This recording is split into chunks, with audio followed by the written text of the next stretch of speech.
مسلمانانی خۆشەویست بە ئیزنی خودای گەورە لە وتاری ئەو ڕۆماندا باسی دەمارگیری و تەعەسسوب دەکەین. دەمارگیری یعنی کەسێک بەس ئەوەی پێ ڕاست بیت کە حەزی لێیە و شوێنی بکەویت ئەگەر غەڵەتیش بیت ئەوجا بەرگری لێ بکات و ئامادە بی جەنگی لەسەر بکات. جا ئەو شتە چە ئاینێک بیت غەیری ئاینی ئیسلام یان مەزهەبەک یان حیزبەک یان عەشیرەت یان ڕێبازەک بیت یان هەوا و ئارەزوو بیت. جا ئەو تەعەسسوبیە دەبیتە هۆکاری بڵاوبوونەوەی دژایەتیکردن و فتنە و خراپەکاری لە وڵاتدا. خودای گەورە ئاینێکی بۆ ناردینە کە هەموو شتێکمان بۆ ڕوون دەکاتەوە.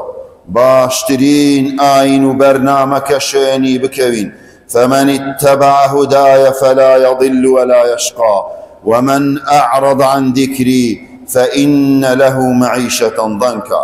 پەروەردگار دەفەرمێت هەر کەسێک شوێنی هیدایەتی من بکەویت ئەوە نە لە دنیا گومڕا دەبیت و نە لە قیامەتی سەرگەردان دەبیت و هەر کەسێکیش پشتی تێ بکات ئەوە ژیانێکی ناخۆشی دەدەینێ. ونحشره يوم القيامة أعمى. لروج قيامتش بشيري حشري دكين. إن الدين عند الله الإسلام. آين تنها آين إسلام لكن خداي پروردگار كقبول دكريت تنها دبشيني آين إسلام بكوين وبريسترين كسيش لكن خداي پروردگار أو كسيكا بتقواترين إن أكرمكم عند الله أتقاكم هو سماكم المسلمين. پروردگار ناوی لە ئێمەنایە مسلمان. يوم لا ينفع مال ولا بنون إلا من أتى الله بقلب سليم. لروجێکیشدا کە ماڵ و منداڵ کەس و کار هیچ سوودی نییە ئللا کەسێک نەبیت کە گەڕابیتەوە بۆ لای خودای پەروەردگار بە دڵێکی پاک و بێگەرد بە تەوحیدی خودای پەروەردگار نەبیت. کەسی وا هەیە ئەوڕۆ دەبینین خۆی بە هیلاک دەبات لەسەر تەعەسسوب و دەمارگیری شوێنی کەسێک یان ڕێبازێک یان شتێکی دیکە دەکەویت ئەگەر بێت و دژایەتی شەرعی خودای پەروەردگاریشی تێدا بیت ئەوە گەڕانەوەیە بۆ سەر حکمی جاهیلیەت کە خۆشەویستمان صلى الله عليه وسلم خدای پەروەردگاریش لە قورئانە پیرۆزەکەی نەهی لێ کردیە. أفحكم الجاهلية يبغون ومن أحسن من الله حكما لقوم يوقنون. آية حكم جاهلية پیش إسلام تاندويت لێی دەگەڕێن چێ حکمی جوانترە لە خودای پەروەردگار بەڵام بۆ کەسێک کە یەقینی هەبیت دەفەرمێت. ئێمە فەرمانمان پێکرا کە تەنها شوێنی ئاینی پیرۆزی ئیسلام بکەوین.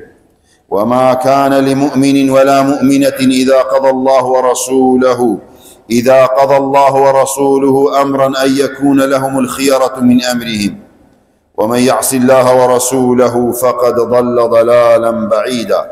دفرميت هيس إيمان دارك نية پروردگار دفرميت سبياو بيت سآفرت اگر خداي گورا يان پیغمبركي صلى الله عليه وسلم بريارة چيدا هيت شتشديك هل ببجيري هیچ شەشیری کە ناهەڵبژێریت ئللا ئاینی پیرۆزی ئیسلام نەبیت دەبی پێشی ڕازی بیت ئەگەر پێشت ناخۆش بیت ئەگەر زەرەری دنیاییشی هەبی بۆت هەر کەسێکی سەرپێچی خدای پەروەردگار و پێغەمبەر بکات صلى الله عليه وسلم ئەوە لە گومڕاییەکی دووردا دەفەرمێ خدای پەروەردگار. بۆیە عەقیدەی بیر و باوەڕ تەنها ئاینی پیرۆزی ئیسلامە و زوڵمش لە هیچ کەسێکی دیکە ناکەن. زوڵم لە هیچ ڕێبازەشی دیکە ناکەن. دوو کەس لە سەردەمی خۆشەویستمان صلى الله عليه وسلم بەشار دێن دەبتە کێشەیان یەکیان خۆی هەڵدەکێشیت بەسەر ئەوی دیکەدا دەڵێ ئەمن فڵان و کوڕی فڵانم کوڕی فڵان کەسم با پیرانم ئەوهانە ئەتو چێی لا ئومە لە هیچ دایکت نییە ئەوها کەمی دەکاتە ئەو کەسە. خۆشەویستمان صلى الله عليه وسلم دەفەرمێت انتسب رجلان على عهد موسى عليه السلام. دوو کەس دیسان ئەوها بووە کێشان لە سەردەمی موسى عليه السلام. فەرمووی خۆشەویستمان صلى الله عليه وسلم فقال أحدهما أنا فلان ابن فلان حتى عد 9 فمن أنت لا أم لك. فەرمووی گوتی ئەمن فلان کەسی کوڕی فلان کەس کوڕی فلان کەس کوڕی فلان کەس نۆ پشتی ژمار. گوتی ئەتو چێی؟ دایکت نییە کوڕی کەس نی؟ ئا بە کوردی دەڵێن ئەتو کوڕی کەس نی لە کەس نەبووی. ئەوجا فەرمووی خۆشەویستمان صلی الله عليه وسلم ئەوی دیکە گوتی ئەنا فلان ابن فلان بن ئیسلام. گوتی ئەمن کوڕی فلان و فلان و کوڕی ئیسلامم، ئەمە مسلمانی من و باب و باپیرانم، ئەمە مسلمانی. قال فەرمووی خۆشەویستمان صلی الله عليه وسلم فأوحى الله إلى موسى عليه السلام پەروەردگار لە سەروی ئاسمانەکانەوە وحی دەنێرید بۆ موسى عليه السلام لەسەر ئەو کێشەی ئەو دوو نەفەرە. دەفەرمێت أما أنت أيها المنتسب إلى 9 في النار فأنت عاشرهم. فەرمووی ئەتوو ئەی ئەو کەسەی کە نۆ پشتت هژمار کە ئەتوو لەوانی هەمووتان لەناو ئاگرن و ئەتوو نۆیەم کەسی ئەتوو دەیەم کەسی. فەرمووی خودای پەروەردگار پێی وأما أنت المنتسب إلى 2 في الجنة وأتوش کە ژماردت دوو باب لە پاشە خۆت ئەتوش بۆ بەهەشتەی و ئەتوو سێیەمیانی باب و باپیرانت بۆ بەهەشتێ ئەتوش سێیەم پشتی کە دەچێ بەهەشتێ. فأنت ثالثهما في الجنة. فەرمووی سێیەمی بۆ بەهەشتێ. بۆ ئینسان نابی تعەسب و دەمارگیری بۆ هیچ کەس هەبی، بە تایبەتی لە سەردەمی ئەوڕۆدا دەبینین کەسێک غەڵەتیەکی زۆر گەورە دەکە لە ناو کۆمەڵگا، جاری وایە کوفریشە، دەبینی خزم و کەسەکانی برا و دۆستانی دەوروبەری یان حیزبەکەی یان عەشیرەکەتەکەی پشتگیری تەواوی لێ دەکات، دەست دەداتە چەک بۆی دیفاعی لێ بکات. جاری وایە نابی ئەوە غەڵەتە، لەگەڵ حەق بە غەڵەتە دەستی بگرە. ئونسر ئەخاکە ظالما ئەو مەظلومە. براکەت سەر بخە ئەگەر زوڵمی کرد و ئەگەر زوڵمیشی لێ کرا. ئەگەر زوڵمی لێ کرا پشتگیری بکە، ئەگەر زوڵمی کرد دەستی بگرە. دەفەرمێت خۆشەویستمان صلی الله عليه وسلم بۆیە نابی بە هیچ شێوەیەک پشتگیری شتێکی باتڵ بکەین لەسەر هیچ شتێک، ئەگەر نا تاوانبار دەبین لەکن خودای پەروەردگار. ئیلا گوتمان شوێنی چێ دەکەوین؟ ئەمە شوێنی هیچ شتێکی دیکە ناکەوین لە باتڵ و ئیلا شوێنی ئاینی پیرۆزی ئیسلام دەکەوین و زوڵمیش لە هیچ کەس ناکەین. أقول قولي هذا وأستغفر الله لي ولكم ولسائر المسلمين فاستغفروه إنه هو الغفور الرحيم.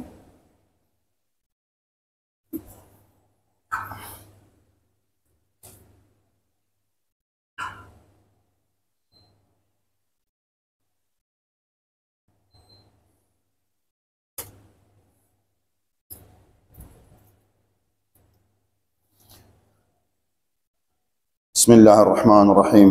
الحمد لله رب العالمين وصلى الله على سيد المرسلين محمد وعلى آله وصحبه أجمعين ومن تبعهم بإحسان إلى يوم الدين.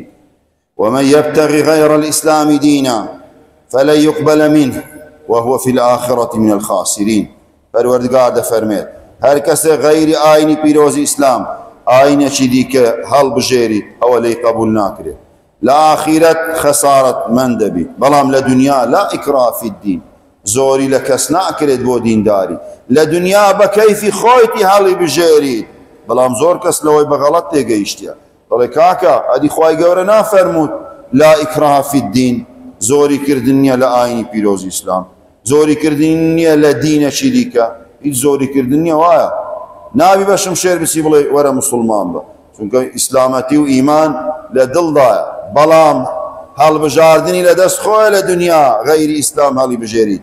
بەس فەرمووی وهو في الآخرة لمن الخاسرين، لە خەسارەتمەندان دەبیت. وهو في الآخرة من الخاسرين، لە خەسارەتمەندان دەبیت و شوێنی جەهەنەم دەبیت. و تەنها شوێنی خۆشەویستمان دەکەوین صلى الله عليه وسلم کە ئیمامی مالک ڕەحمەتی خوای گەورەی لێبی دەفەرمێت كل يؤخذ من كلامه ويرد إلا صاحب هذا القبر. هەموو کەسێک قسەی لێ وەردەگیرێت و ڕەتیش دەکرێتەوە. ینی مەبەستی چییە؟ هەموو کەس شایانی ئەوەیە هەڵەی هەبیت و ڕاستیشی هەبیت ئیلا خاوەنی ئەو قەبرە نەبیت کە مەبەستی خۆشەویستمان بووە صلى الله عليه وسلم هەمووی ڕاستە هیچ هەڵەی تێدا نییە چونکە وەحیە لەکن خدای پەروەردگار وما ينطق عن الهوى إن هو إلا وحي يوحى ومذهبش بهمان شوى إذا صح الحديث فهو مذهبي دفرمون زاناني خاواني مذهب كان اگر بيتو فرمود الراس بو او مذهبي منا بس كسواها اورو دمار جيري دكات بو شتيك لدين بو مذهبك تمشادكي اگر غلط يجبيت هر دمار جيري وتعصبي هي نابي او تهبي دبي شين فرمودي خوشوي اسمان بكويت صلى الله عليه وسلم شين بلغي قرآن وحديث ومن أحسن دينا ممن أسلم وجهه لله وهو محسن چه ديني لو كسد زوان ترى دفرميت پروردگار كروي خوي تسليمي خداي پروردگار كرديا وكسچي تاكا كار وهرشتچي باش والله لهر شينك بي للاي هر ولاتك هر حزبك هر جروبك هر جماعتك شتچي دنياي باش شبيت إلا إسلام باسي كرديا هرشتچي باش بقري لزيچي إلا آيني بيروز إسلام لو باشري بيه بو چونك خاونكي ألا يعلم من خلق وهو اللطيف الخبير خاونكي أو پروردگاريا كأمي خلق كرديا آية لهموكس باشترنيا بو بمروفكان كمروفكان تيان بو باش لجيان ومن أحسن قولا ممن دعا إلى الله وعمل صالحا وقال إنني من المسلمين دفرميت چه قصي لو كسا جوان ترى كبانقوازي دكات بولاي خداي پروردگار وكارو كردوي تساعشش دكات ودلي أمن مسلمان شيني هرشتشي دي كي باطل بكوين لدنيا دا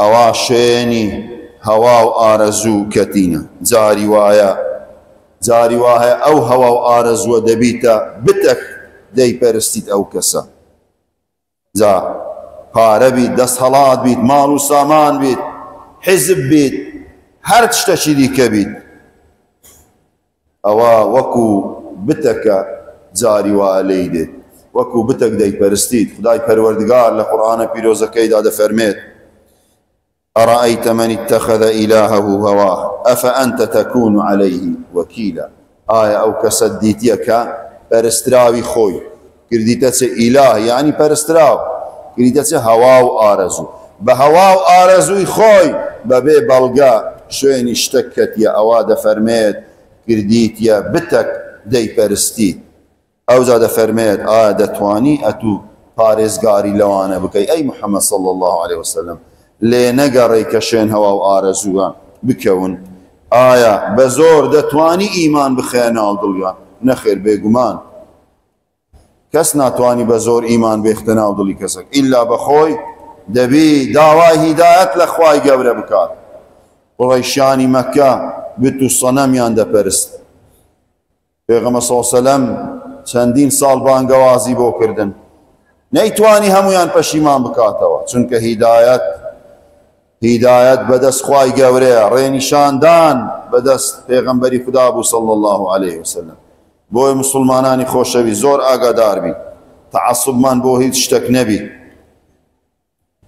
ئیلا شوێنی ئاینە پیرۆزەکەی خدای پەروەردگار بکەوین بۆ ئەوەی زەرەرمەند نەبین لە دنیا و لە قیامەت داوا لە خوای گەورە دەکەم کە هیدایەتمان بدات شوێنی ئاینە پیرۆزەکەی بکەوین یا ڕەبی خدا هیدایەتمان بدەیت یا ڕەبی خدایە بمان پارێزی لە بەڵا و موسیبەت لێ دەپاڕێمەوە خدایە وڵاتی ئێمە ووڵاتانی مسلمانان بپارێزی لە دەستی دژمنان ورزق و ڕۆزی و ئەمن و ئەمان بڕژێنی بەسەر وڵاتی ئێمە و بەسەر هەموو وڵاتانی مسلمانان لێ دەپاڕێمەوە خدایە ئیسلام سەر بخەی لە هەموو دنیا و دژمنان سەر شۆڕ و ڕسوا بکەی لێ دەپاڕێمەوە خدایە هەر کەسێک کێشەیەکی هەیە بۆی چارەسەر بکەی هەر کەسێک قەرزدارە قەرزی بدەیەوە هەر کەسێک منداڵی نییە منداڵی ساڵحی بدەیە منداڵەکانمان گەنجانمان ساڵە بکە یا رب العالمین لێ دەپاڕێمە خدا قەرزی قەرزدارەکانمان بدەیەوە و شیفای نەخۆشەکانمان بدەی